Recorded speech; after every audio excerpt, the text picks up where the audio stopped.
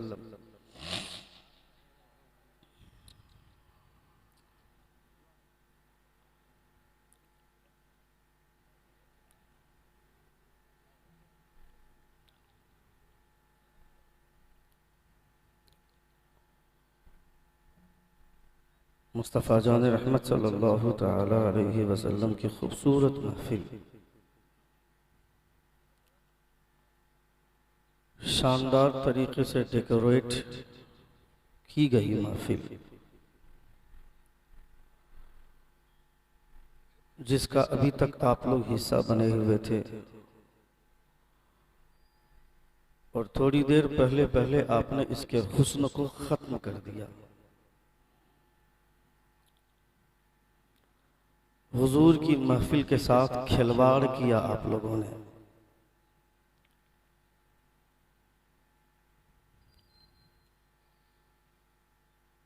ये मुस्तफ़ा की महफिल है।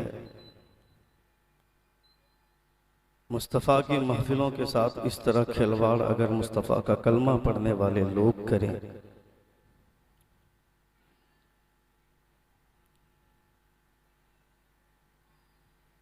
तो कोई ब्राह्मण ज़्यादा अगर इस महफिल के खिलाफ बोले तो आपको बुरा मारने का कोई हक नहीं है।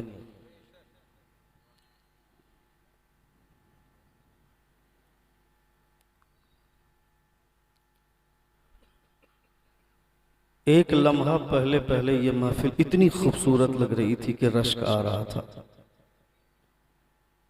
और एक लम्हे के बाद आपने इसके निज़ाम को इतना दागदार कर दिया कि जब मेरा दिल इतना परेशान है तो मुस्तफ़ा कितने नाराज हो रहे होंगे इस महफिल के दागदार करने से।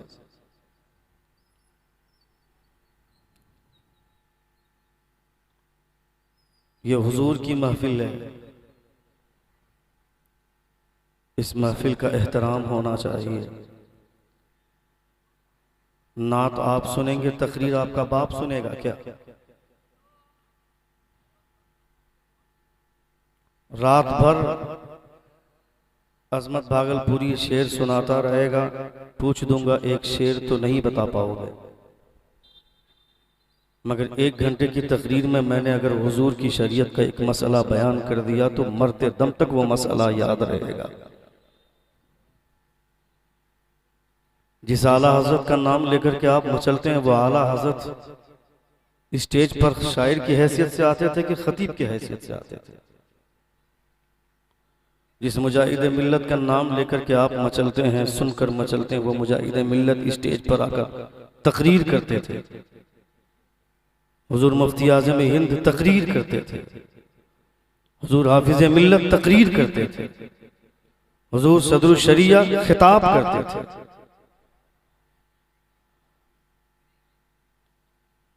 आज से 200 साल 300 साल पहले जिस तरह बादशाहों ने शायरी सुन सुनकर अपनी सल्तनतों को अपनी रखेल बना लिया था, और वो सारी की सारी सल्तनतें दूसरों के नाम हो गई। 1000 साल तक हिंदुस्तान में हुकूमत करने वाले मुगल सल्तनत के बादशाह, उनके हाथों से ऐसे ही सल्तनत नहीं छीनी गई। 50-50 लौंडियां रख करके मुजरा सुनने वाले लोगों के हाथ में हुकूमत रहती है क्या? सल्तनत रहती है। खुदा जिसको ताकत देता है उस ताकत का इस्तेमाल होना चाहिए। ये हुजूर की महफिल है। वीआईपी बन करके आके बैठेंगे, 4 आदमी उस कोने पे बैठा रहेगा, 5 आदमी उस कोने में बैठा रहेगा, 4 लोग पीछे रहेंगे। क्या है भाई? ये हुजूर की महफिल है। कोई अपने आप को वीआईपी ना समझे, ये तसव्वुर करे कि यहां अगर कोई सबसे बड़ा वीआईपी है तो वह मेरे मुस्तफा। जोर से बोले, जोर से बोले। कितने लोग इस बात को मानते हैं कि मुस्तफा सबसे बड़े वीआईपी हैं? खड़े हो जाओ।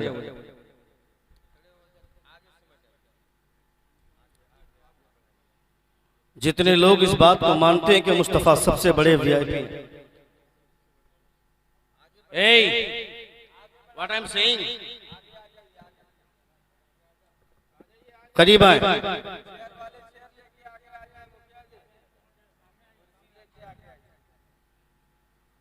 अभी बैठे नहीं, मैं बैठने के लिए नहीं बोला हूं, बैठने के लिए नहीं बोला हूं। मैं इस वक्त सबसे बड़ा हूं। मेरा बाप भी मेरे सामने होता तो मैं भी उससे बड़ा था उस वक्त, अपने बाप से भी बड़ा। जबकि मैं अपने बाप के कदमों की धूल की बराबरी नहीं कर सकता हूं, मगर इस वक्त मैं अपने बाप से भी बड़ा हूं, इसलिए कि मैं इस वक्त वो कर रहा हूं जो मुस्तफा कर रहे थे। आपका बैठे क्यों है? क्यों बैठे हुए हैं? Hello sir, what I am saying.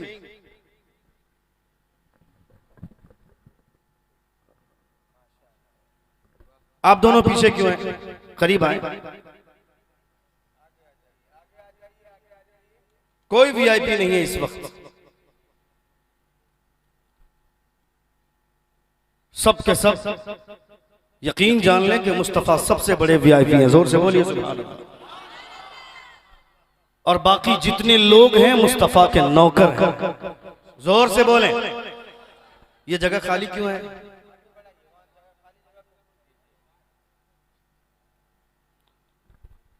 अब जितने लोगों को इस बात पर यकीन है कि हम मुस्तफा के नौकर हैं, वो बैठ जाए।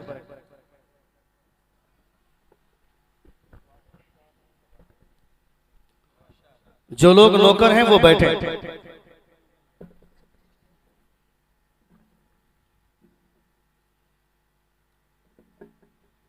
क्या बात है भाई साहब?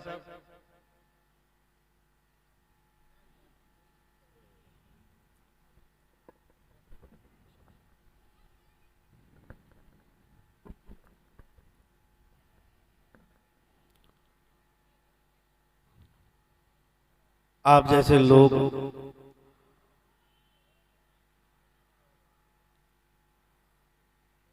अल्हम्दुलिल्लाह बहुत अच्छे लोग हैं। अच्छे लोगों को ही मुस्तफ़ा अपनी महफिलों में बुलाते हैं। ये हुजूर की महफिल है, इस महफिल का एहतराम आप करेंगे तो मुस्तफ़ा आपका कद ऊंचा कर देगा। जो हरकतें हम लोग करते हैं ना, उधर जो पीछे लोग बैठे हुए हैं मेरी नजर नहीं पहुंच रही है। अरे अजीब हालत है यार।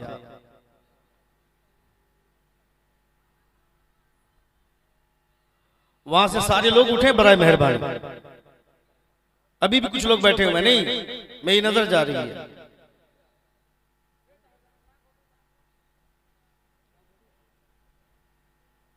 ए ताहिर तोरा कोई आगुआ, वो कौन बैठा है पीछे? ए चाय वाला, हिंदुस्तान बर्बाद करके यहां क्या बैठा है?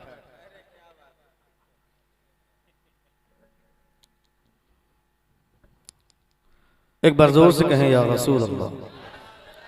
पूरा मजमा अपने दोनों हाथों को फिजा में लहरा कर कहें या हबीब अल्लाह। बहुत खूब, बहुत अच्छे, माशाअल्लाह। मां शाहिद साहब, जिस तरह मजमा तितिर बितिर हुआ था ना, मुझे लग रहा था कि मैं अपने बाप के तीजा में आ गया हूं। मेरे बाप बाहयात हैं, अल्लाह उन्हें लंबी उम्र अता फरमाए। जोर से आमीन कहें। चाहे आदमी जिस लेवल पर भी पहुंच जाए, मगर बाप की शफकत की छत ना हो तो वह बेकार है, और माँ की मोहब्बतों का महल ना हो तो घर घर नहीं अस्तबल है। अल्लाह रब्बुल इज्जत न हमारे अंदर से माँ की ममता को दूर ले जाए, न बाप की शफकत की छत हमसे कभी दूर हो। आमीन कहें। जब कोई दुआ के जुमले कहे जाएं तो आमीन कहना चाहिए। मौलाना इकराम साहब, जिनकी दावत खुलूस मेरे पैरों की जंजीर बनी रही, और इनकी मोहब्बतों की जंजीर ने मुझे ऐसा बांधा, मुझे तब तक इनकी मोहब्बतों की जंजीर ने रिलीज नहीं किया जब तक मैं यहाँ पहुंच नहीं गया। अल्लाह रब्बुल इज्जत ऐसी मोहब्बत को सलामत रखे। जोर से आमीन कहें। तमाम तो उलमा मिंबर नूर पर जलवाबार हैं। मोहतरम अज़मत रज़ा भागलपुरी, ये वो मद्दाह है, ये वो शायर है, ये वो नात खां है, जिनकी आवाज़ आज पूरे हिंदुस्तान के दिलों की धड़कन बनी हुई है। लोग बड़े बाज़ौक़ होकर के सुनते हैं। अल्हम्दुलिल्लाह, अल्लाह रब्बुल इज़्ज़त इनकी आवाज़ में मज़ीद चाशनी अता फरमाए। मैं बहुत ज़्यादा गौर से सुनता हूँ इनको, बहुत ज़्यादा महजूज होता हूँ। आप लोगों ने भी बहुत अच्छा सुना। जो लोग आए थे जलसे को ख़राब करने के लिए, वो लोग आए चले गए, मगर जो लोग अभी बैठे हुए हैं, जलसे का असल मकसद को वो लोग समझते हैं जो अभी बैठे हुए हैं। चूँकि जलसे का असल मकसद है खिताब, नातखानी नहीं, खिताब। जलसे का असल मकसद है तकरीर।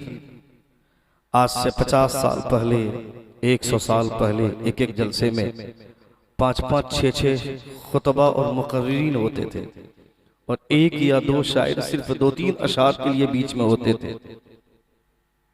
ऐसे जलसे पहले होते थे। क्यों? उस वक्त के लोग ये समझते थे कि जलसे के पीछे मकसद क्या है। जलसे का मकसद यह है कि लोगों के अंदर जो खराबियां हैं, उन खराबियों को दूर किया जाए। मौलाना शाहिद रजा साहब क़िबला मदरसा गुलशने रजा मुर्गा बनी के मोहतमिम हैं। अल्लाह रब्बुल इज़्ज़त इन्हें सलामत रखे। बहुत अच्छा इदारा चला रहे हैं।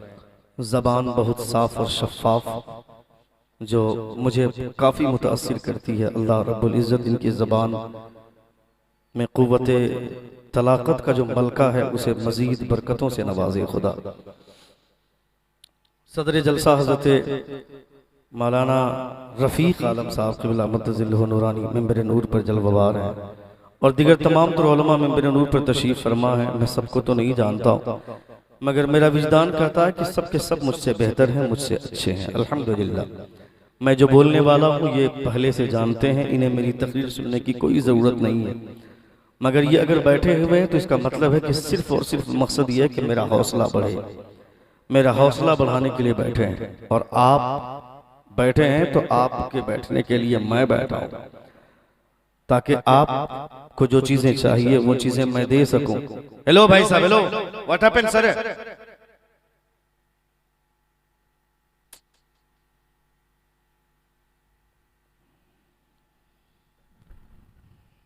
मेरी तकरीर के दरमियान में कोई उठ करके जाता है तो ऐसा लगता है जैसे मेरी छाती पे पांव रख करके जा रहा है। कोई उठने की कोशिश न करें, तकरीर पे बड़ी मेहनत होती है, याद रखें आप। 10-10, 15-15 किताबें नहीं, 50-50 किताबों का मुताला 1 घंटे में आदमी पेश करता है। खेल नहीं है तकरीर करना। मैं उन खुतबा की बात नहीं करता हूं जो 2-4 वाकयात रट कर स्टेज पर आते हैं और मार्केट में चल रहे हैं, मगर जो लोग अपने मुताले के चबूतरे पे बैठकर बात करते हैं उनके खिताब में मेहनत होती है। इसलिए आप ऐसे ही इस कान से सुनकर उस कान से उड़ा न दें। आप सुनेंगे तो अल्हम्दुलिल्लाह मुस्तफ़ा जान रहमत सल्लल्लाहु तआला अलैहि वसल्लम की बातें हैं ना, मुस्तफ़ा की बातों को इंसान को गौर से सुनना चाहिए। ये जो बच्चे हैं छोटे छोटे, इन बच्चों को किसी ने समझाया नहीं कि हुजूर की महफिल का एहतराम किस तरह होना चाहिए। बच्चे कहाँ से जानेंगे जब बड़ों को नहीं पता। ये जो जलसे जहां जहां पे होते हैं, ये जो दुकानें लगती हैं, कॉफी की दुकान, चाय की दुकान, गुटखे की दुकान, पान की दुकान, अंडे की दुकान, आइसक्रीम की दुकान, मैं इन तमाम, मैं यहाँ चाहे जिसकी भी हो, मगर अक्सर व बेशतर जलसगाहों में मैं देखता हूँ जहां पे जलसा होता है चारों तरफ दुकानें लगी रहती हैं। इन दुकानों की वजह से जलसे का हुस्न खराब होता है। 5 मिनट लोग बैठते हैं और 5 मिनट के बाद उठ करके चले जाते हैं, और कोई चाय की दुकान पे, कोई गुटखे की दुकान पे, कोई पान की दुकान पर जाकर भीड़ लगाता है। और वहां मुसलमानों की दुकानें होती हैं। मैं कहता हूं जितना जरूरी है आपके लिए तकरीर सुनना, उतना ही ज्यादा जरूरी है अंडा बेचने वालों को भी तकरीर सुनना चाहिए, पान बेचने वालों को भी तकरीर सुनना चाहिए, खिताब सुनना चाहिए। क्योंकि तकरीर सुनेंगे तो आपको फायदा होगा। जो हरकतें आज हम लोग करते हैं, ये हरकतें उन लोगों को करनी चाहिए जिन लोगों का ये अकीदा है कि माअल्लाह मुस्तफ़ा मरकर मिट्टी में मिल गए। जिन लोगों का ये अकीदा है उन्हें ऐसी हरकत करनी चाहिए। हमारा तो ये अकीदा है अल्हम्दुलिल्लाह कि मुस्तफ़ा जैसे कल देखते थे आज भी देख रहे हैं, सुबह क़यामत तक वैसे ही देखेंगे। मेरे हुजूर से कोई चीज पोशीदा नहीं है। जब नबी कौनैन सल्लल्लाहु तआला अलैहि वसल्लम पर्दा फरमाए, जब हयात ज़ाहिरी को छोड़कर आपने दारुल करार की तरफ जब आपने हिजरत इख्तियार की, जब मुस्तफ़ा विसाल हुए तो तमाम सहाबा के अंदर बेचैनी छा गई। तमाम सहाबा परेशान थे। हजरत उमर फारूक रज़ियल्लाहु तआला अन्हु तलवार लेकर मदीने की गलियों में घूम रहे थे। आप फरमाते थे जो ये कहेगा कि मोहम्मद का इंतकाल हो गया है, जो ये कहेगा कि मेरे हुजूर चले गए, मैं उसकी गर्दन मार दूंगा। ये बोलना उनका जायज नहीं था, क्योंकि अल्लाह रब्बुल इज्जत के हुक्म के आगे कुछ नहीं है। मगर ये उनका इश्क बोलता था, ये उनके जज्बात बोलते थे, ये उनके अंदर के एहसासात बोलते थे। मगर जब सिद्दीक़ अकबर को पता चला, मुस्तफ़ा के कमरे में सीधे दाखिल हुए जहां हुजूर का जिस्म अथर रखा हुआ था। सिद्दीक़ अकबर अंदर दाखिल हुए और जिस चारपाई पर मुस्तफ़ा का जिस्म रखा हुआ था सीधे गिर जाते हैं सिद्दीक़ अकबर। उसके बाद 5 से 10 सेकंड के बाद उठते हैं अबू बकर और आप फरमाते हैं, ए मुस्तफ़ा, मौत एक लम्हे के लिए आनी थी, आई और आकर चली गई, मगर जैसे आप कल जिंदा थे आज भी जिंदा है और सुबह क़यामत तक जिंदा रहेंगे। जैसे आप कल जिंदा थे आज भी जिंदा है, सुबह क़यामत तक जिंदा रहेंगे। ये सिद्दीक़ अकबर फरमाते हैं। हुजूर आला हज़रत फरमाते हैं, अंबिया को भी अजल आनी है, सिर्फ इतनी कि फकत आनी है, फिर उसी आन के बाद उनकी हया मिसल साबित वही जिस्मानी। जब आपको पता है कि हुजूर देख रहे हैं तो फिर आपकी हरकतें मुस्तफा नहीं देख रहे हैं, फिर किस बुनियाद पर खैनी बनाते हुए हुजूर की महफिल में बैठे हुए, किस बुनियाद पर अड्डाबाजी कर रहे हैं, कोई चाय की दुकान पे, कोई पान की दुकान पे, कोई गुटखे की दुकान पे। ये सोचना चाहिए ना कि मेरे मुस्तफा देख रहे हैं हमको, मेरे हुजूर देख रहे हैं हमको। नबी कौनैन सल्लल्लाहु तआला अलैहि वसल्लम से कोई चीज पोशीदा नहीं है मुस्तफा तो पत्थरों के भी एहसासात को जानते हैं। हुजूर फरमाते हैं हादा जबलुन उहुदुन युहिब्बुना व नुहिब्बु। आवाज समझ में आ रही है? ये एक को कम करवाऊंगा, ठीक है? कोई दिक्कत है? कितने लोगों को दिक्कत है? किसी को दिक्कत नहीं है? कितने लोग सुनना चाहते हैं? एक बार हाथों को फिजा में लहरा कर कहें या रसूल अल्लाह, और एक बार कहें या हबीब अल्लाह। मुस्तफा जान रहमत सल्लल्लाहु तआला अलैहि वसल्लम ने बड़ी मेहनत की इस गुलशन को आबाद करने के लिए। मेहनत किसे कहते हैं? आपने जाना ही नहीं, आपने वो झेला ही नहीं। मशक्कतें तो हमारे बुजुर्गों ने की, मेहनतें तो हमारे असलाफ ने की है। मेरे बाप का नाम अब्दुल गफूर था, मैं मुसलमान के घर में पैदा हुआ, मेरा नाम अब्दुल जब्बार पड़ गया। मेरे बाप का नाम अब्दुल जफ्फार था, मैं उनके घर में पैदा हुआ, मेरा नाम अब्दुल रशीद पड़ गया। यानी मैं पैदाइशी मुसलमान हो गया। मेरे अंदर मुसलमानों के करतूत नहीं पाए जाते हैं।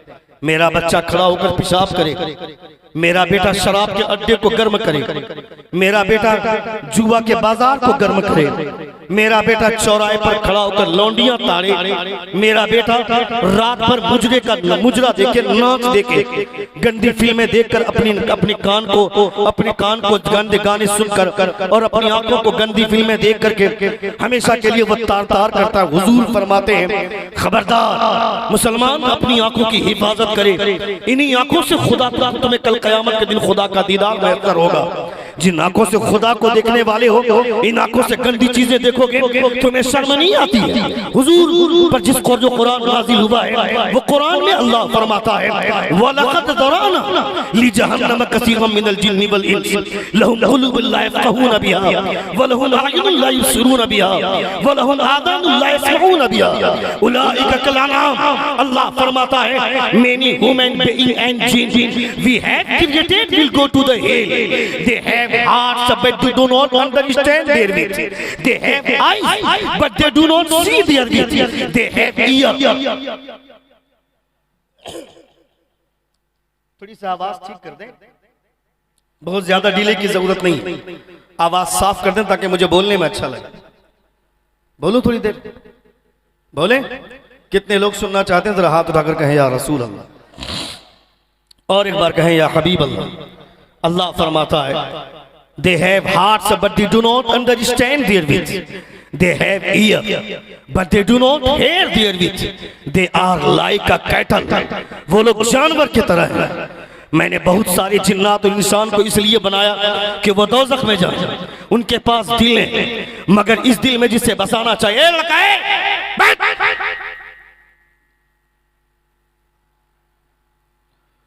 इस दिल में जिसे बसाना, इधर मेरी तरफ देखें, इस दिल में जिसे बसाना चाहिए था उसे ना बसाकर किसी और को बसाया। चौराहे पर खड़ा होकर आने जाने वाली लड़कियों को ताड़ना, कभी उसकी जुल्फें देखना, कभी उसकी टांगे देखना, कभी उसके लिबास को देखना, और रात में अपनी एक बीवी से या अपनी गर्लफ्रेंड से बात करते हुए रात भर अपने कान को तार करना, दागदार करना, ये कौन सी बेवकूफी है? तुम इसे प्यार बोलते हो?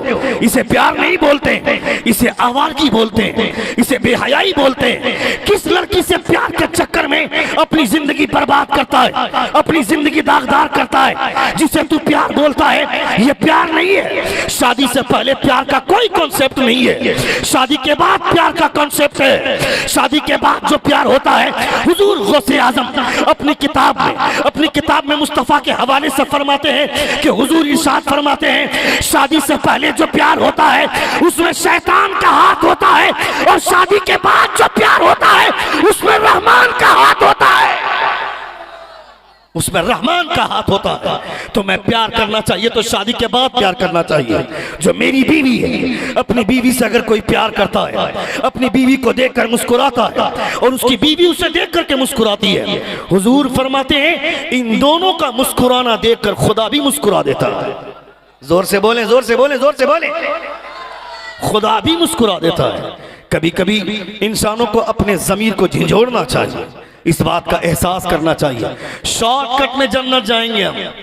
मेरे बाप की जन्नत है, मैं यहां बैठकर जन्नत बांटूंगा। एक मर्तबा सुभान अल्लाह बोलो, जन्नत में चले जाओगे।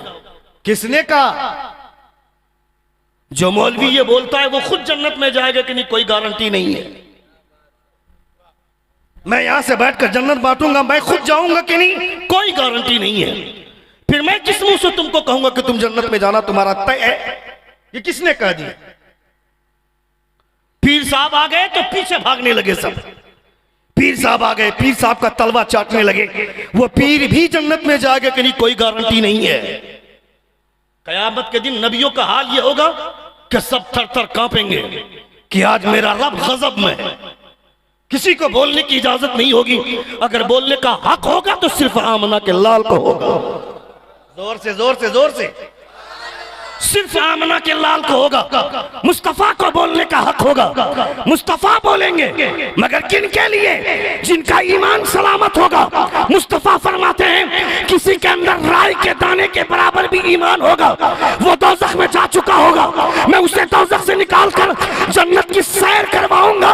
ये कोई दूसरा नहीं, मेरे मुस्तफा कहते हैं, मेरे हुजूर कहते हैं। मगर कोई कह सकता है गारंटी के साथ कि मेरी मौत ईमान पर होगी? इतने बड़े मजमे में से कोई कह सकता है? कोई नहीं कह सकता है। फिर किस बुनियाद पर भरोसा करके बैठे हैं? नमाज मेरा बाप पढ़ेगा, रोजा मेरा बाप रखेगा, हज मेरा बाप करेगा, ज़कात कौन देगा, बुराइयों से कौन बचेगा? इतनी आसान जन्नत नहीं है। हुजूर आला हज़रत के वालिद गिरामी अल्लामा नकी अलैहिर्रहमा फरमाते हैं, तफसीर अलम नशरा के शुरू में आपने लिखा है, तफसीर अलम नशरा के शुरू में आपने लिखा है, फरमाते हैं कि जहां का आलिम लोगों को सिर्फ खुदा की जन्नत की बात बताता हो, खुदा की जन्नत की उम्मीद दिलाता हो, खुदा की रहमत की बात करता हो, खुदा का अजाब क्या है, खुदा का खौफ क्या है, ये नहीं बताता हो, तो वहां के लोगों को बहकाने के लिए शैतान की कोई जरूरत नहीं है। वो मौलवी ही काफी है। यानी लोगों को वो मौलवी ही बहकाएगा। आज हमने तुमको बर्बाद कर दिया, हमने तुम्हें तबाह किया।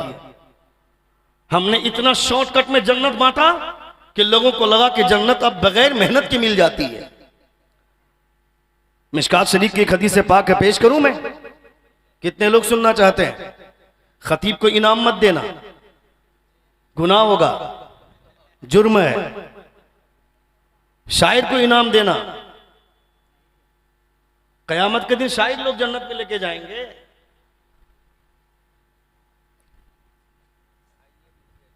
समझ रहे हैं आप? इसका असर कितना बुरा जा रहा है समाज में, मालूम है आपको? इसका असर इतना बुरा जा रहा है कि लोग ये समझते हैं कि शायर को ही इनाम देना चाहिए, खतीब को नहीं देना चाहिए। जो खतीब बैठकर मुस्तफा की हदीस पढ़ रहा है, जेब से 1 रुपया नहीं निकलता, मगर शायर शेर पढ़ रहा है तो लोग 100 का नोट, 200 का नोट दे रहे हैं। इसकी वजह से लोग पढ़ा नहीं रहे अपने बच्चों को मदरसे में। क्यों पढ़ाएंगे? बगैर पढ़े जब पैसा मिल ही रहा है तो पढ़ेगा क्यों 10 साल मदरसे में जाया करेगा वक्त? क्यों बुखारी शरीफ पढ़ेगा, क्यों तिरमिजी पढ़ेगा, क्यों मुस्लिम शरीफ पढ़ेगा, क्यों अबू दाऊद पढ़ेगा, क्यों तफसीर जलालैन पढ़ेगा, क्यों तफसीर अबू सऊद पढ़ेगा, क्यों तफसीर कुर्तुबी पढ़ेगा, क्यों तफसीर साबुनी पढ़ेगा? मुखिया जी साहब, मुझको लाज लग रहा है वो 200 रुपया दिए हैं, वापस करूंगा ज्यादा दर्द होगा। सुभान अल्लाह। अल्लाह, झारखंड मुक्ति मोर्चा तोहरे सरकार में बोल रहे हो, एक बार जोर से कहें या रसूल अल्लाह। मैं इसलिए नहीं बोल रहा हूं कि मेरा बाजार गर्म हो, मैं इसलिए बोल रहा हूं कि कोई तो बोलेगा, इस्लाह तो होनी चाहिए ना लोगों की। मैं कहता हूं बकरीद ईद के मौके से आपने जानवर खरीदा 15,000 का, 20,000 रुपये का माल आपने खरीदा और लोगों को ला ला कर दिखाते हैं, चलो देखना मेरा माल 25,000 रुपये का, 30,000 रुपये का माल खरीदा। और इमाम साहब आए, कुर्बानी करके चले गए, जाने लगे तो इमाम साहब मिलते हैं, साल गुजर गया अभी तक मुलाकात नहीं हुई, यानी 100 रुपया नजराना तक तुम्हारी जेब से नहीं निकला। क्यों? आप जानवर कुर्बानी कर रहे हैं, जानवर कुर्बान कर रहे हैं, इमाम साहब अपना कपड़ा क्यों खराब करेंगे भाई? ये तो जिम्मेदारी आपकी है ना। इमाम साहब का काम है 5 वक्ता नमाज की पाबंदी करना, नमाजें पढ़ाना, ये जिम्मेदारी आपकी है। लेकिन वो अगर आपके दरवाजे पर आ रहे हैं और कुर्बानी करके जा रहे हैं तो 500 रुपया आप मोहब्बत का नजराना दे देंगे तो इमाम का दिल खुश हो जाएगा। खुदा आपके इस इमाम के दिल का ख्याल रखने की वजह से खुदा आपको इससे खुश भी होगा और इस कुर्बानी को कबूल भी फरमाएगा। क्यों? अल्लाह फरमाता है लन यनालल्लाह लुहूमुहा वला दिमाउहा वलाकिन यनालुहु तक़वा। खुदा फरमाता है अल्लाह की बारगाह में न तुम्हारा गोश्त पहुंचता है न तुम्हारे खून पहुंचता है। पहुंचता क्या है?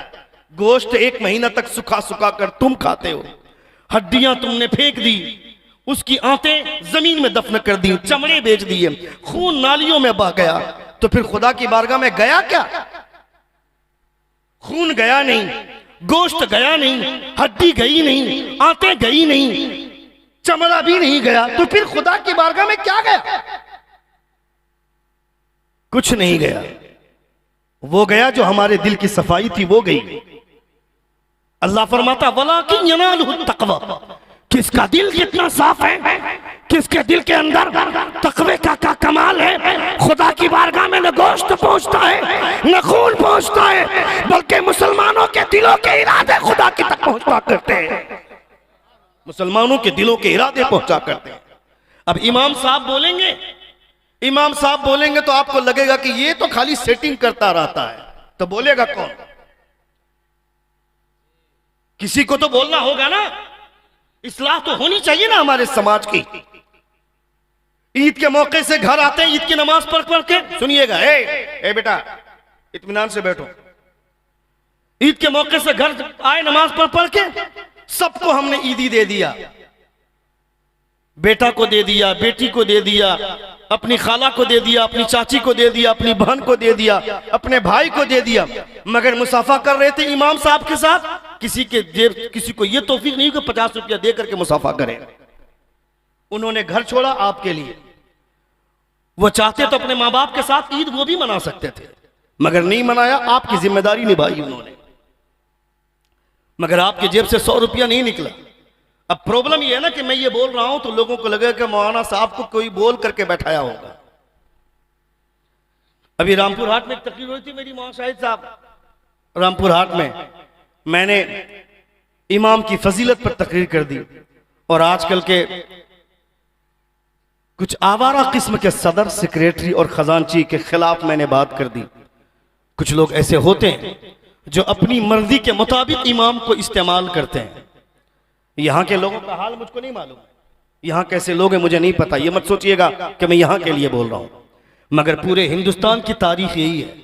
आज से 50 साल पहले, 100 साल पहले मस्जिद का सदर आलिम होता था, मस्जिद का सेक्रेटरी आलिम होता था, मदरसे का सदर आलिम होता था, मदरसे का सेक्रेटरी खजांची आलिम होता था। इमाम की गैर मौजूदगी में सदर नमाज जब पढ़ाने के लायक होता था, वह इमाम बनने के लायक होता था। और हुजूर सदरुल शरिया अलैहिर्रहमा ने मुतवल्ली बनने की जो शर्तें लिखी हैं उसमें यह भी शर्त है कि मुतवल्ली मस्जिद का वो होना चाहिए जो इमाम की गैर मौजूदगी में नमाज पढ़ाने के काबिल हो। अब ऐसे हालात नहीं है। जब ऐसी बातें होने लगी, मैंने रामपुर हाट में तकरीर कर दी तो सुबह ही इमाम साहब को भेज दिया लोगों ने, ये बोल करके भेजा कि जो मुफ्ती साहब आए थे उड़ीसा से, उनको आपने हम लोगों के बारे में बोला था। अब हम लोग इस लायक हैं कि हम लोग को ट्यूशन की जरूरत है? खबरदार, तारीख शाहिद है, तुम जिस बच्चे को इंग्लिश मीडियम में पढ़ाते हो वो बच्चा सुबह 7 बजे जाता है और शाम 4 बजे लौटता है, मगर आज तक कोई बच्चा इंग्लिश मीडियम में पढ़ने वाला कह दे कि बगैर ट्यूशन के पास हुआ, वो ट्यूशन उसे दिया जाता है, वो ट्यूशन करता है तब वो पास होता है। मैं कहता हूं बगैर ट्यूशन के वो बच्चा कामयाब नहीं हो पाता है। तो सुबह 7 बजे से शाम 4 बजे तक स्कूल में कर क्या रहा था वो? जब बगैर ट्यूशन के वो पढ़ाई कंप्लीट नहीं कर पाएगा, वो पास नहीं हो पाएगा। मगर पूछ इन उलमा से जो मदरसे में पढ़ने वाले तालिब इल्म हैं, चाहे एदादिया हो, चाहे उला हो, चाहे सानिया हो, सालसा, राबिया, खामसा, सादसा, साबिया, सामना, कोई भी जमात हो, आज तक कोई मौलवी ट्यूशन करने के बाद वो एग्जाम में नहीं बैठता है। उस्ताद ने जो दरसगाह में पढ़ा दिया वही हमारे लिए काफी होता है। कभी हमने ट्यूशन नहीं किया। बगैर ट्यूशन किए जब हम मौलाना बन सकते हैं तो हमें तकरीर करने के लिए ट्यूशन की क्या जरूरत है? आज तक कोई माइकलाल बोल नहीं सकता है कि हमने कोई ट्यूशन लिया है तब कामयाबी हासिल की है। मदरसे में इसका रिवाज ही नहीं है, मदरसे में इसका चलन ही नहीं है। मदरसे में उस्ताद जो पढ़ा देते हैं वही काफी होता है। 35 मिनट की घंटी होती है, 40 मिनट की घंटी होती है। उस 40 मिनट की घंटी में कमाल इतना है कि 40 करोड़ का भी मजमा हो तो ऐसे ही शेर की तरह दहाड़ेंगे। चूंकि ये मुस्तफा का इल्म है ना, जोर से बोलिए, ये हुजूर का इल्म है, मुस्तफा का इल्म है। 15 अगस्त और 26 जनवरी में कोई नेता जब भाषण देने आता है, किसी स्टेट का सीएम या किसी राज्य का, किसी राष्ट्र का, किसी स्टेट का सीएम या किसी मुल्क का पीएम, भारत का प्रधानमंत्री हो या झारखंड का सीएम हो, वो जब रांची पे स्टेटमेंट देता है 15 अगस्त को या 26 जनवरी को, या किसी स्टेट का गवर्नर हो, वो जब दुमका या रांची में जाकर स्टेटमेंट देते हैं, वो जब भाषण देते हैं, दिल्ली के लाल किला में भारत का प्रधानमंत्री जब वो 1 घंटे की स्पीच देता है, 1 घंटे की स्पीच वो लिख करके लाता है, बगैर देखे नहीं बोल सकता है, देखकर बोलता है। 1 घंटे की तकरीर में 15 बार बिस्लरी की बोतल उठाकर पानी पीता है। मगर जब एक मौलवी किसी कुर्सी पर बैठता है तो 1400 साल पहले की तारीख देखकर नहीं, बगैर देखे बोला करता है। 1 घंटे की तकरीर हो जाती है, 1 कतरा पानी तक नहीं पीता है। ये एनर्जी कहां से आती है? ये पावर कहां से आता है? ये किसी दुनियादार के खजाने से नहीं, बरेली का बटन दबा देते हैं, मदीने से मुस्तफा एनर्जी भेज दिया करते हैं। सुन रहे हैं आप? सुन रहे हैं? कितने लोग सुन रहे हैं? जरा हाथ उठाकर कहें या रसूल अल्लाह, और एक बार कहें या हबीब अल्लाह। ये एनर्जी वहां से आती है, सरहद पार मुस्तफ़ा जान रहमत सल्लल्लाहु तआला अलैहि वसल्लम की नवाजिशात। इसलिए आप हल्के में मत लीजिएगा, खिताब इतना आसान नहीं है। मगर मैं ये कहना चाहता हूं कि मुस्तफ़ा जान रहमत सल्लल्लाहु, मुझे बड़ी खुशी हुई, अल्लाह रब्बुल इज़्ज़त सलामत रखे उस ज़ईफ़ा को जिसने अपने बेटे के चले जाने के बाद उनकी मग़फ़िरत के लिए एक सामान ढूंढा, हुजूर का जलसा, इसाले सवाब की महफिल, मुस्तफ़ा जान रहमत सल्लल्लाहु अलैहि वसल्लम की महफिल। आज वो बेटा कब्र में मुस्कुरा रहा होगा। जोर से बोलिए, जोर से बोले। यहाँ हुजूर की महफिल सजी है, वहां बेटा कब्र में कहाँ जा रहे हैं भाई साहब? हेलो, कहाँ जा रहे हैं बाबू? अकेले मत जाना, 4 लोगों को लेकर के जाना। अकेले क्यों जाओ? ऑर्केस्ट्रा होता रहता है, एक आदमी उठ करके जाता है, बाजू वाले को बोल करके जाता है 5 मिनट में लौट करके आ रहा हूं, मेरी कुर्सी खाली रखना। और जहां हुजूर की महफिल सजती है, कोई आदमी ये बोल कर नहीं जाता है कि मैं आ रहा हूं, लौट के जा रहा है जैसे कि हमेशा के लिए जा रहा है, दुनिया ही से जा रहा है, बोलेगा ही नहीं। क्यों? ये काम नकीब का है। हुजूर की महफिल का हुस्न तुमने खराब किया, इसका जवाब नहीं देना होगा क्या? एक आलिम दीन बैठकर हदीस पढ़ रहा, उसी हदीस पढ़ने के दरमियान में आप उठ करके जा रहे हैं, कल क़यामत के दिन खुदा ने ये सवाल कर दिया तो फिर क्या होगा? हजरत इमाम कलयुबी फरमाते हैं, हुजूर की तारीफ जबरदस्ती कभी किसी के सामने मत करना, खबरदार नहीं, ये हुजूर की तारीफ है। चूंकि मुस्तफ़ा का जवाब न कल था, न आज है, न सुबह क़यामत तक मुस्तफ़ा का जवाब होगा। मेरे मुस्तफ़ा को खुदा ने वो शान अता फरमाई है। हजरत शेख सादी शिराजी फरमाते हैं, बलगल उला भी कमाली, कशफत दुजा भी Jamali, he reached the highest place by his perfection, he removed the darkness by his beauty। दुनिया के तमाम खूबसूरत चेहरे लाइट की वजह से चमकते हैं, मगर मेरे मुस्तफ़ा अंधेरे में मुस्कुरा दे तो पूरी कायनात में रोशनी बिखेर दी जाती है। वो मेरे मुस्तफ़ा, मेरे हुजूर का चेहरा है। हुजूर आला हज़रत फरमाते, लम याती नज़ीरु का फी नज़री, मिसले तू न शुद्ध पैदा जाना, जगराज को ताज तोरे सरसो है, तुझको शहे दूसरा जाना। मेरी नजरों ने आपसे ज्यादा हसीनो जमील किसी को नहीं देखा। हजरत हसन बिन साबित फरमाते हैं, अहमद रजा देखेगी कैसे, जब आज तक किसी माँ ने इतने खूबसूरत बच्चे को जन्म ही नहीं दिया है। वह अहसन मिन कलम तरक़त आईनी वह अजमल मिन कलम तलिदिन निसा। दुनिया में आज तक किसी औरत ने इतने खूबसूरत बच्चे को जन्म ही नहीं दिया है, वो तुम्हारे पैगंबर है। क्या हो रहा है? Hello, what happened sir? Would you like to say something? एक बार जोर से कहें या रसूल अल्लाह, और एक बार कहें या हबीब अल्लाह। मिशकात की एक हदीस से पाक है, सुन लीजिए आप। मेरी तकरीर जरा रवानी में होती है। जिन लोगों ने यूट्यूब में सुना होगा या जो लोग मुझको किसी दूसरे स्टेज पे सुने होंगे, उन्हें इस बात का इल्म होगा, मगर चूंकि मुझको सजाने में वक्त लग गया और मेरा अभी तक मिजाज नहीं बन पाया जो जिस लय में मैं बोलता हूं, जिस लहजे में बोलता हूं मैं। अगर आपने मिजाज बना दिया तो इंशाअल्लाह ताला थोड़ी देर गुफ्तगू कर दूंगा मैं उस लहजे में। एक बार जोर से कहें या रसूल अल्लाह। मिशकात की एक हदीस से पाक है, सुने आप। मिशकात की हदीस से पाक है, यह हदीस बुखारी शरीफ में भी है। नबी कौनैन सल्लल्लाहु तआला अलैहि वसल्लम ने हजरत अबू हुरैरा से फरमाया, अबू हुरैरा तुम्हें जो मिल जाए उसे जन्नती करार दे देना, उसे जन्नत की बशारत दे देना। अबू हुरैरा से फरमाया मुस्तफ़ा ने। अबू हुरैरा चले, सुनिएगा, इधर मेरी तरफ देखें। अबू हुरैरा निकले, मुलाकात हुई सिद्दीक अकबर से। कहा सिद्दीक अकबर से, अबू बकर आप जन्नती हैं? अबू बकर ने कहा सदक़ता, ना। आप आगे निकल लिए, ठीक कहा तुमने, हुजूर ने कहा है तो ठीक है। दूसरी मुलाकात हजरत उमर फारूक से हुई। कहा उमर आप जन्नती हैं? हजरत उमर फारूक ने इतना सुना, इतना जोर से धक्का मारा अबू हुरैरा को कि जमीन पर गिर गए। अबू हुरैरा रोने लगे, रोने लगे। इधर मेरी तरफ देखें, रोने लगे। रोते रोते मुस्तफा की बारगाह में पहुंचे। कहा क्या बात है अबू हुरैरा, रोने की वजह? कहा या रसूल अल्लाह, आपने कहा जन्नती कहने के लिए, मैंने सिद्दीक अकबर को जन्नती कहा, उन्होंने कुछ नहीं कहा। उमर को जन्नती कहा तो उन्होंने धक्का मारा, जमीन पर गिरा दिया। ये गुफ्तगू हो रही थी, उमर तशरीफ ले आए। कहा उमर तुमने मारा? कहा हाँ या रसूल अल्लाह, ये मुझे जन्नती बोल रहा। नबी फरमाते गलत क्या है, इसे मैंने कहा था जन्नती कहने के लिए। उमर फरमाते या रसूल अल्लाह ऐसा हरगिज न कीजिए, अगर इतनी आसानी के साथ जन्नत बांटी जाने लगी तो लोग अमल करना छोड़ देंगे, जन्नत पर भरोसा करके बैठ जाएंगे। नबी क्या जवाब देते हैं? आप फरमाते उमर तुम ठीक कहते हो, आज से वही होगा जैसा तुम चाहते हो।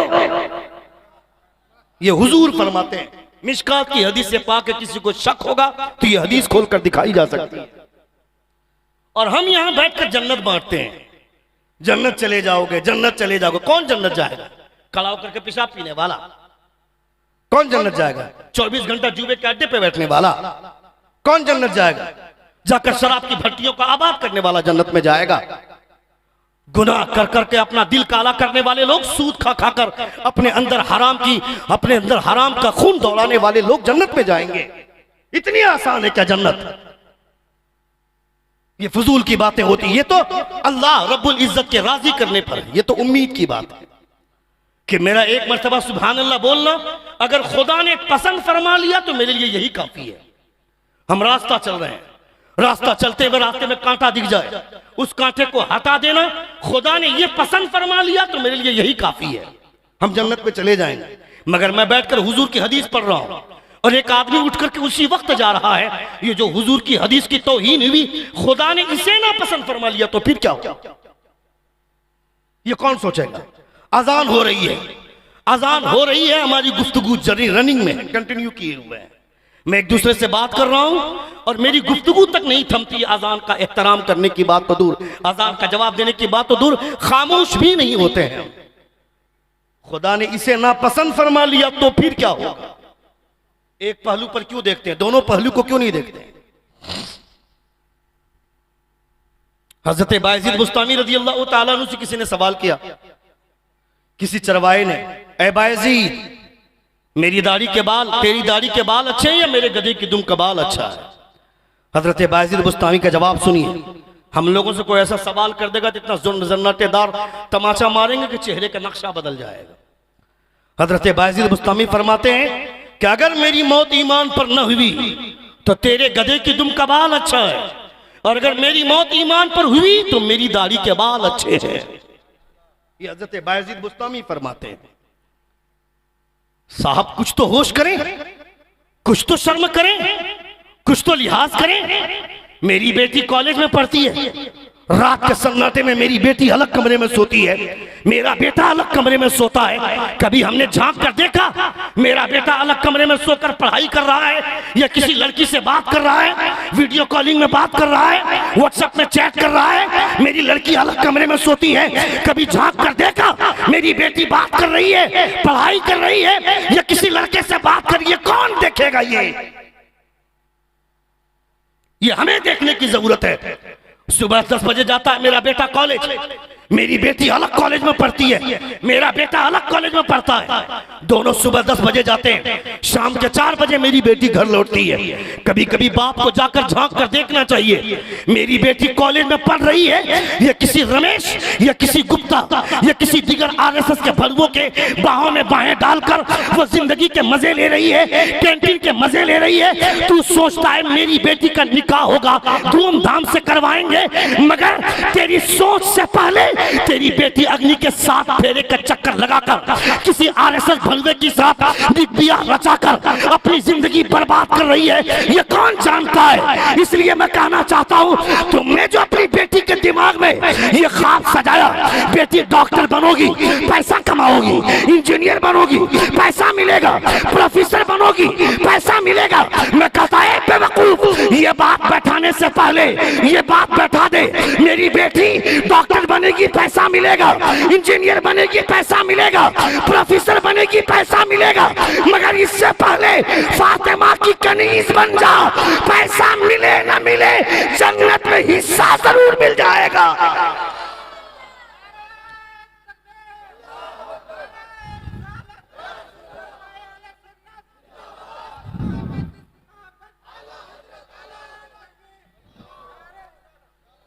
कौन इसके बारे में छानबीन करेगा? ए बाबू, मेरे सामने बैठकर ये सब मत करो बेटा, तुम लोग मदरसे में पढ़ने वाला बच्चा मुझको लगता है। मैं मदरसे में जाता हूं तो मेरे बच्चों की रूह सूख जाती है। तुमको समझ में नहीं आ रहा है ना? कभी जाके पूछो मेरे बच्चों के, मैं बच्चों को मारता नहीं हूं ज्यादा। बोलू थोड़ी देर? कितने लोग सुनना चाहते हैं? हाथ उठाकर कहें या रसूल अल्लाह, और एक बार कहें या हबीब अल्लाह। मुखिया साहब रिचार्ज नहीं करवा रहे हैं आप? वो खत्म हो गया। अच्छे लोग हैं अल्हम्दुलिल्लाह, सुन रहे हैं आप। अल्लाह रब्बुल इज्जत सलामत रखे। एक बार जोर से कहें या रसूल अल्लाह, और एक बार कहें या हबीब अल्लाह। अपने बच्चों के बारे में कौन सोचेगा? ये आप सोचेंगे ना? जोर से बोले। ये आपको सोचना होगा। मैं तमाम नौजवानों से कहना चाहता हूं, जितने नौजवान तबके के लोग हैं, यंग जनरेशन से मैं कहना चाहता हूं कि आप अपने मोहल्ले के बारे में सोचने की जिम्मेदारी आपकी है। फौरी तौर पर व्हाट्सएप में एक ग्रुप होना चाहिए, व्हाट्सएप ग्रुप, और व्हाट्सएप ग्रुप बना करके ये पता करें कि आपके मोहल्ले की कौन कौन सी लड़की किस किस कॉलेज में पढ़ती है। और कभी कभी अचानक कॉलेज में कोई भी किसी भी कॉलेज में पहुंच जाए, कैंटीन पहुंच जाए, लाइब्रेरी पहुंच जाए, क्लासरूम पहुंच जाए और जाकर देखे कि मेरी बहन या फला दोस्त की बहन पढ़ने के लिए इस कॉलेज में आती है, वह पढ़ाई कर रही है या किसी भड़वे का शिकार हो रही है। 1 लाख से ज्यादा मुसलमान लड़कियां गैर मुस्लिम हो गई, तुम्हें अंदाजा है?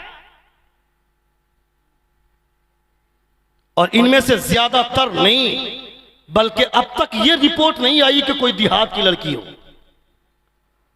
अब तक की यह रिपोर्ट है कि वही लड़कियां बर्बाद हुई जो कॉलेज में पढ़ती थी। अब तक की यही रिपोर्ट है। आपने अपनी बेटी के दिमाग में ख्वाब तो सजा दिया कि बेटी डॉक्टर बनना है, तुमको इंजीनियर बनना है, मगर यह क्यों नहीं सिखाया कि फातिमा की कनीज बने रहना है, सूखी रोटियां खाकर जिंदगी गुजार लेना, मगर फातिमा के दामन को कभी तार तार मत होने देना। यह तालीम कौन देगा? यह बाप देगा।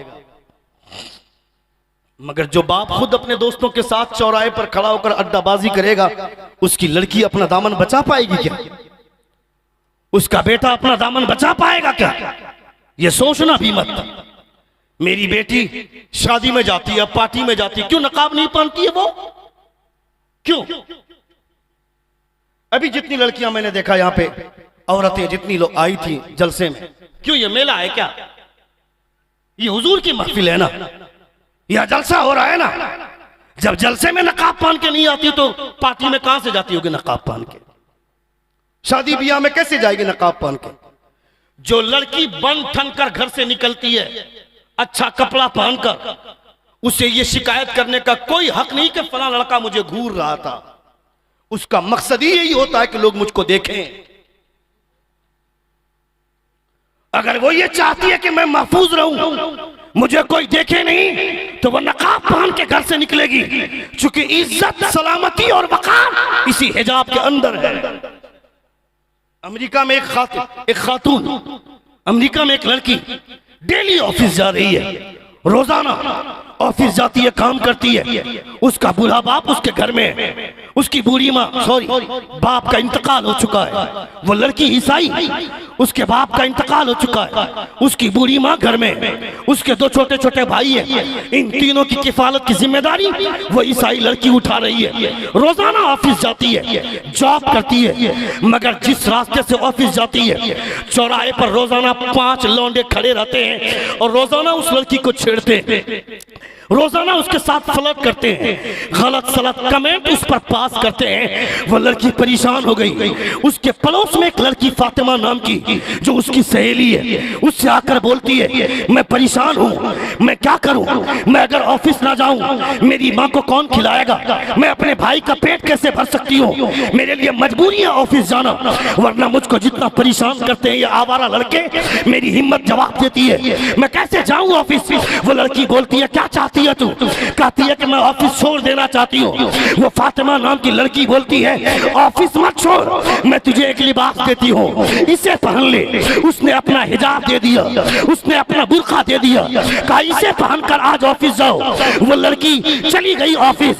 जिस चौराहे पर नौजवान लड़के खड़े थे, उसी नौजवान लड़के ने नकाबपोश लड़की को देखा, कहा साइड दे दो, रास्ता दे दो, कोई इज्जतदार घराने की लड़की जा रही है, उसको रास्ता दे दिया। वो लड़की ऑफिस गई, काम खत्म करके आई। दूसरे दिन आकर अपनी सहेली का दरवाजा खटखटाया, दरवाजा खुला। वो लड़की बोलती है, क्या बात है, नकाब चाहिए? वहाँ टेबल पे रखा हुआ है, ले लो। वो ईसाई लड़की बोलती है, नकाब नहीं चाहिए, बल्कि नकाब पहनने के लिए जिस पैगंबर का हुक्म हुआ है उस पैगंबर का कलमा लेने आई हो।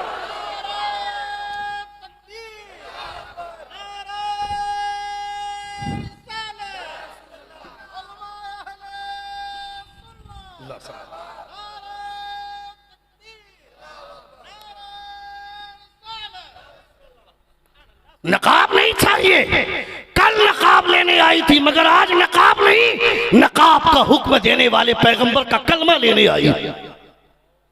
यानी एक लड़की अगर नकाब पहने तो उसका असर इतना अच्छा हो कि गैर मुस्लिम लड़कियां नकाब पहनने पर मजबूर हो जाए और मुस्तफा का कलमा पढ़ने पर भी मजबूर हो जाए। मेरी बेटी को कह दो नकाब पहनने के लिए, बोलती है कि यह मॉडर्न दौर है। थूकने का मन करता है ऐसी लड़कियों के मुंह पे। तुम्हें मॉडर्निटी चाहिए, मॉडर्न बनने का ख्याल है। इलाहाबाद यूनिवर्सिटी से ग्रेजुएशन कंप्लीट करने वाली वो लेडी बोलती है, I have completed my graduation from the university of Allahabad. I am aware of the modernisation of the women, but I have not forget my custom, my culture, my system, my tradition and my values, and most of all I never ever forget that I am Indian Muslim women. वो बोलती है, मैंने औरतों की आजादी के हवाले से जो वाकिफियत हासिल की है, जो मुझे आगाही हासिल की है, वो मैं जानती हूँ औरतों की आजादी क्या होती है, मगर मैं अपना कल्चर नहीं भूलती, अपनी तहजीब नहीं भूलती, मैं अपना सिस्टम नहीं भूलती।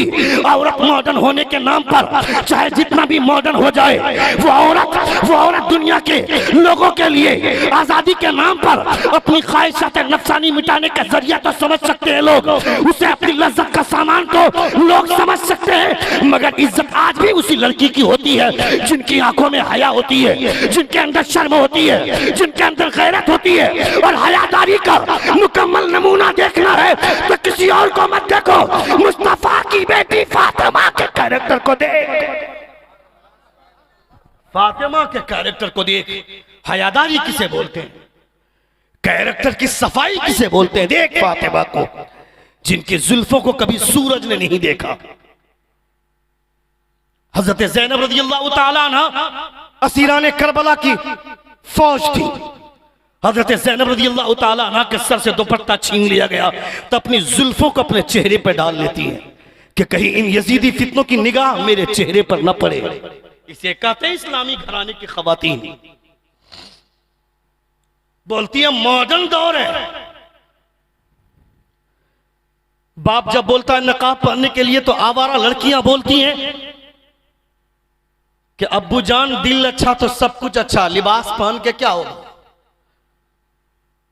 ये बोलती है ना, दिल अच्छा तो सब कुछ अच्छा, मेरा दिल गंदा रहेगा तो नकाब पहन के भी गुनाह कर लूंगी,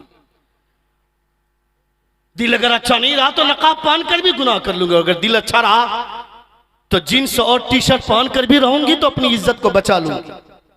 अच्छा, ये डायलॉग सुनकर के बाप का दिल गदगद हो जाता है, मेरी बेटी पर मुझको भरोसा है। मत सोच वो तेरी बेटी है ना, जब तक तेरे घर में वो तेरी बेटी है, मगर जब बाहर निकलती तो लोगों की माल बन जाती है। मेरी बातें हर किसी को झेलना मुश्किल होता है, हर कोई नहीं झेल सकता है, क्योंकि मैं नैरेटिव पकड़ कर बात करता हूं, मुझे बर्दाश्त नहीं होता ये सब। मुझे इससे कोई फर्क नहीं पड़ता कि आपको अच्छी लगे न लगे, मगर मेरे हुजूर को तो जरूर अच्छी लग रही होगी मेरी बातें। खुदा खुश हो जाए, मुस्तफा खुश हो जाए तो मेरे लिए यही बहुत है। तकरीर का मकसद मैं आप लोगों को खुश करने के लिए नहीं आया, तकरीर का मकसद यह होता है कि आपकी इस्लाह हो, और आपकी इस्लाह होगी तो मुस्तफा की रूह मुस्कुराएगी।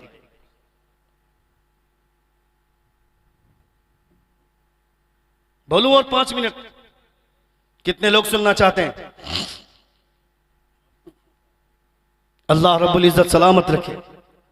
जब ये लड़की कहे कि दिल अच्छा तो सब कुछ अच्छा, उससे बताओ कि मुस्तफा की बीवी से भी ज्यादा दिल किसी का साफ होगा क्या?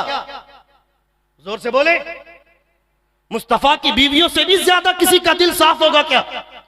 किसी का नहीं होगा, क्योंकि खुदा फरमाता अल खबीसातु लिल खबीसीन वल खबीसून लिल खबीसात वत्तय्यबातु लित तय्यबीन वत्तय्यबून लित तय्यबात। खबीस औरत के लिए खबीस मर्द, खबीस मर्द के लिए खबीस औरत, पाक मर्द के लिए पाक औरत, और पाक औरत के लिए पाक मर्द का इंतखाब खुदा फरमाता है। मुस्तफा से ज्यादा कोई पाक है क्या? मुस्तफा से ज्यादा कोई पाक नहीं है। और जो मुस्तफा के बिस्तर का हिस्सा बनने वाली खातून है, हम तमाम मोमिनों की माएं, उनसे ज्यादा भी पाक कोई होगा क्या? कोई नहीं होगा, क्योंकि खुदा फरमाता है या निसा नबी लस्तुन कअहद मिनन निसा, ऐ नबी की बीवियां, दुनिया की कोई औरत तुम्हारी तरह नहीं है। जिस तरह मुस्तफा मर्दों में लाजवाब है, उस तरह मुस्तफा की बीवियां औरतों में लाजवाब है। कोई जवाब नहीं उनका। मुस्तफा की बीवी हम तमाम मोमिनों की मां हजरत उम्मे सलमा रदियल्लाहु ताला अन्हा। सुनिएगा, जो लड़की ये बोलती है दिल अच्छा तो सब कुछ अच्छा, वो कान खोलकर सुने। और अगर वो नहीं सुन रही, आप सुन रहे, तो घर जाकर बताएं। मुस्तफ़ा बैठे हुए, साथ में मुस्तफ़ा के हजरत उम्मे सलमा रज़ी अल्लाह तआला अन्हा है, जो हम तमाम मोमिनों की माँ, हुजूर की ज़ौजा है। एक सहाबी है हजरत अब्दुल्ला बिन उम्मे मक्तूम, नाबीना सहाबी, वो तशरीफ ला रहे हैं। दरवाजे पर आकर आवाज दी, सलाम किया। हुजूर फरमाते हैं, उम्मे सलमा अंदर जाओ। जोर से बोलिए, जोर से बोले, का उम्मे सलमा अंदर जाओ। मुस्तफ़ा जान रहमत की ज़ौजा, हम तमाम मोमिनों की माँ फरमाती हैं, या रसूलल्लाह वो तो नाबीना है, उसके अंदर तो देखने वाली आंख नहीं है, वो देख नहीं सकता है, आप मुझे अंदर क्यों भेज रहे हैं? हुजूर फरमाते, उम्मे सलमा वो नहीं देख सकता तो क्या हुआ, तुम्हारे पास तो आंख है। हुजूर की बीवी से ज्यादा साफ किसी का दामन होगा क्या? हुजूर ने अपनी बीवी का इलाज फरमाया। नबी ने पूरी दुनिया वालों को यह पैगाम दिया, इस हवाले से कभी अपनी रगों को कमजोर मत करना। पर्दे का हुक्म सबके लिए, चाहे वो डीएम की बेटी हो, चाहे किसी सेठ की बेटी हो, चाहे किसी गरीब की बीवी है क्यों ना हो, सबके लिए हुक्म बराबर है। गरीब की बीवी नकाब पहनेगी और अमीर की बीवी अपनी साड़ी की कीमत बताएगी। नहीं साहब, आपकी बेरारवी की वजह से समाज के निजाम दरहम बरहम हो रहे हैं, इसलिए आपको इस्लाह की कोशिश करनी है अपने समाज का। चौराहे पर खड़ा होकर मत बोलिए कि समाज बर्बाद हो रहा है। आप अपने घर के बारे में सोचिए, अपने घर के बारे में गौर कीजिए। मेरे घर में 9 लोग हैं, 4 मर्द हैं, 5 औरतें हैं, उनमें से एक आदमी भी नमाजी नहीं है, ना एक औरत नमाजी है। क्यों? मेरा घर तबाह हो गया। सब अलग अलग कमरे में सोते हैं, सबके हाथ में एंड्रॉयड फोन है, मगर किसी को नमाज पढ़ने की तौफीक नहीं होती, किसी को नमाज की तरफ ख्याल भी नहीं जाता। शौहर आता है काम करके, अपनी बीवी को बोलता है खाना दो, तो बेवकूफ बीवियां बोलती है रुक जाइए ना, ये सीरियल हफ्ते में 2 दिन आता है, इसका आखिरी प्रचार चल रहा है, इसको खत्म होने दीजिए, खाना देंगे। उस बेवकूफ और बेहुदा औरत को बोलना चाहिए था, मेरे सरताज रुक जाइए ना, अब तक मैंने ईशा की नमाज नहीं पढ़ी है, आपने भी ईशा की नमाज नहीं पढ़ी होगी, अगर नहीं पढ़े तो चलिए दोनों साथ चलकर ईशा की नमाज पढ़ते हैं, उसके बाद एक साथ बैठकर खाना खाएंगे, तो उस खाने में बरकतें भी और लज्जतें भी दोनों खुदा आसमान से नाज़िल फरमाएगा। बरकत और लज्जत दोनों आसमान से नाजिल होगी।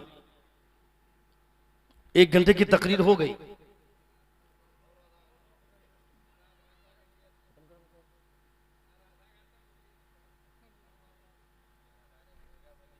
और आधा घंटा मुर्गा बनी के सदर साहब है, माशाअल्लाह, अल्लाह सलामत रखे। जब सदर लोग ऐसे एहसास हों, एहसास वाले लोग हों, जिन्हें हुजूर की बातें, जबान चाहे जिसकी भी हो, मगर हुजूर की बातें अच्छी लगती हों, ऐसे लोगों का कलेजा अल्लाह रब्बुल इज्जत शादो आबाद रखे। जोर से आमीन कहें, और जोर से आमीन कहें। आप कह रहे हैं आधा घंटा, मगर देखिए एक आदमी गया उठ के,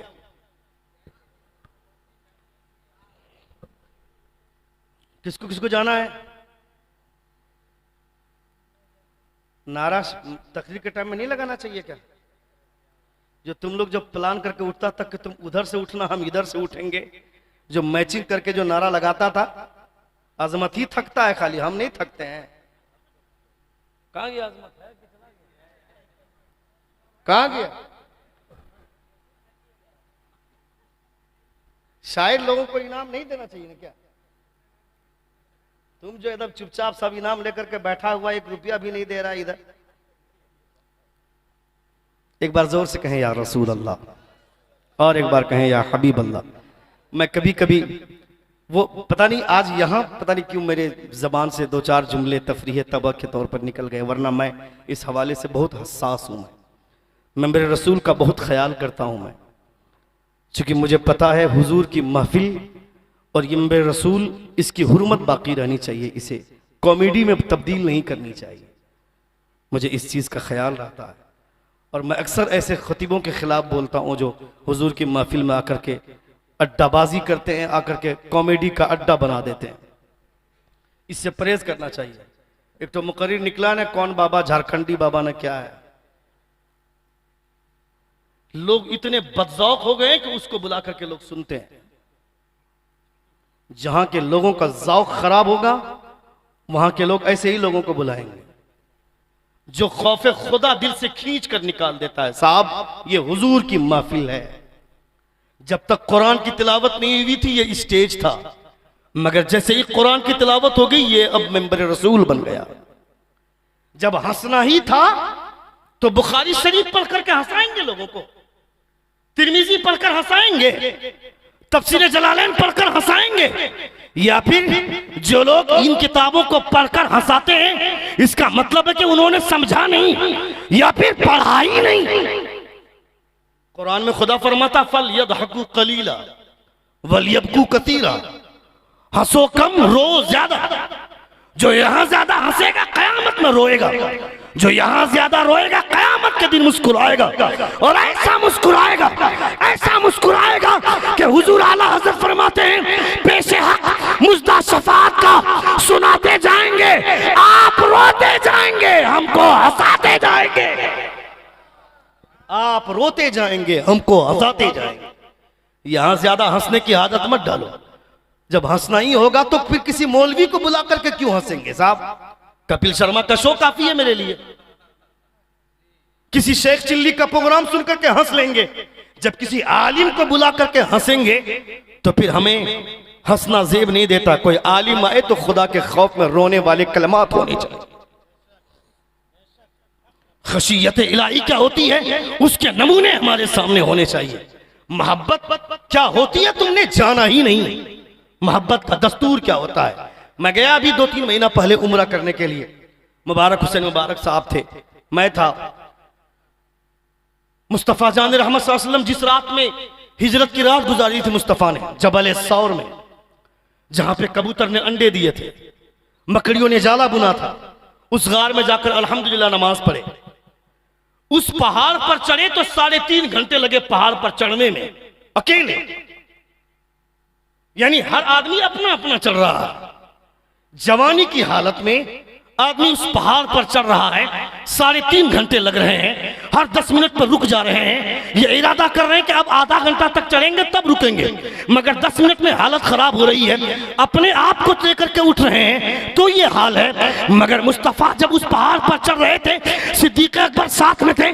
मुस्तफ़ा जाने रहमत को सिद्दीक़ अकबर ने कांधे पर लिया और कांधे पर लेकर सिद्दीक़ अकबर उस पहाड़ पर चढ़े थे। मोहब्बत तो उसे बोले, इश्क का कमाल तो वहां है। हम तो सिर्फ दाल रोटी की तरफ बनी बनाई बिरयानी खा रहे हैं, हमको एहसास नहीं है मोहब्बत क्या होती है, मोहब्बत का दस्तूर क्या होता है। इतना भी मगन मत हो जाइए इस दुनिया में।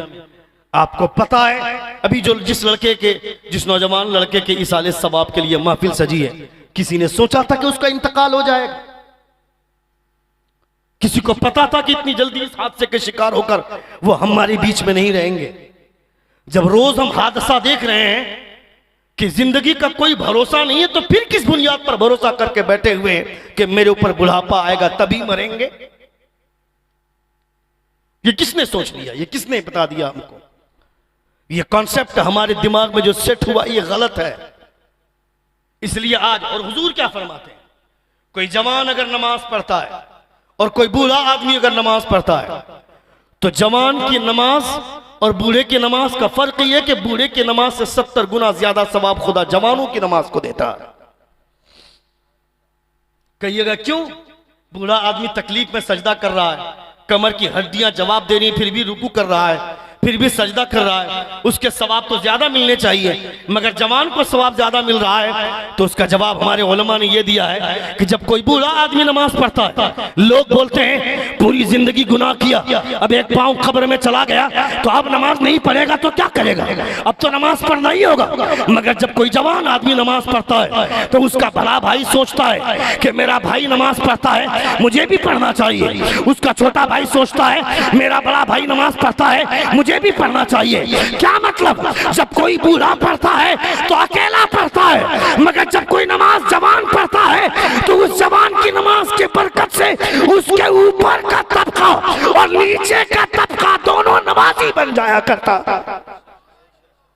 यह फायदा है जवानों की इबादत का। इसलिए नौजवानों को इस हवाले से होश के नाखून लेने चाहिए।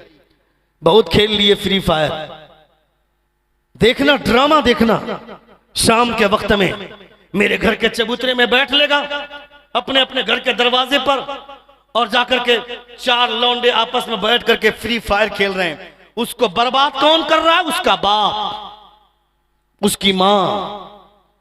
वो लड़का अभी कमा नहीं रहा तो उसके मोबाइल में रिचार्ज कौन करवा रहा? उसका रिचार्ज खत्म हो जाता है तो बीवी झगड़ा करती है शौहर से, 4 दिन से उसका मोबाइल स्विच ऑफ हो गया, दिखाई नहीं देता है क्या? और 1 हफ्ते से मस्जिद नहीं गया, ये कौन देखेगा?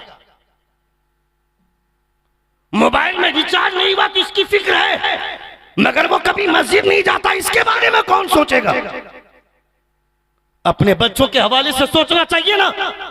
जिस माँ की रगें मजबूत होती हैं उसका बेटा आवारा नहीं होता है। अभी दुनिया तुमको बर्बाद करने पे तुली हुई है, लोग तुम्हारे पैगंबर के खिलाफ बोलते हैं, मगर तुम अपने घर के नर्म और गदीले बिस्तर पर सोए रहते हो। तुमने कभी सोचा इस हवाले से?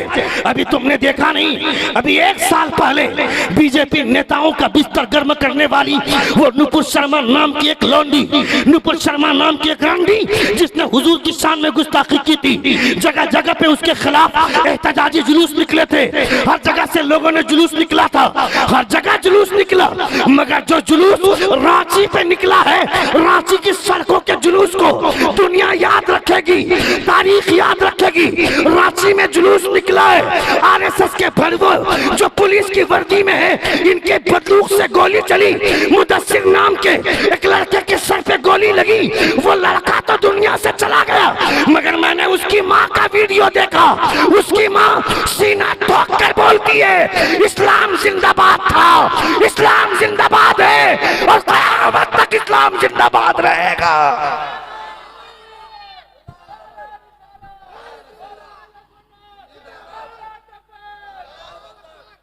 इस्लाम जिंदाबाद था, इस्लाम जिंदाबाद है और क़यामत तक इस्लाम जिंदाबाद रहेगा।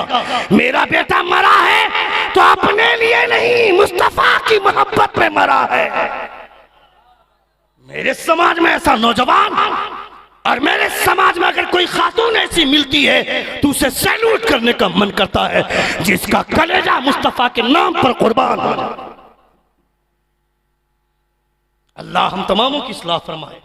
जिंदगी ने फिर कभी वफा की तो इंशाअल्लाह गुफ्तगू होगी जब सही वक्त मिलेगा। इंशाअल्लाह फिर कभी सुनाऊंगा आप लोगों को, अच्छी तकरीर सुनाऊंगा। आज मैं समझाते हुए कुछ अच्छी बातें आपको बोला, मैं ज़रा लय में बोलता हूँ, मगर फिर भी अल्हम्दुलिल्लाह मैंने कोशिश की कि आप ज़्यादा से ज़्यादातर महजूज हों। ज़िंदगी ने फिर कभी वफा की तो इंशाअल्लाह गुफ्तगू होगी। हमारे बोलने में या आपके सुनने में कोई गलती हुई हो, सभी हजरात हमारे साथ मिलकर बावाज़े बुलंद तो इस्तग़फ़ार पढ़ें। अस्तग़फ़िरुल्लाह रब्बी मिन कुल्लि ज़म्बिन व अतूबु इलैह। ज़ोर से कलमे शहादत पढ़िए, अशहदु अल्ला इलाहा इल्लल्लाह व अशहदु अन्ना मुहम्मदन अब्दुहु व रसूलुहु। अस्सलामु अलैकुम व रहमतुल्लाहि तआला व बरकातुहू।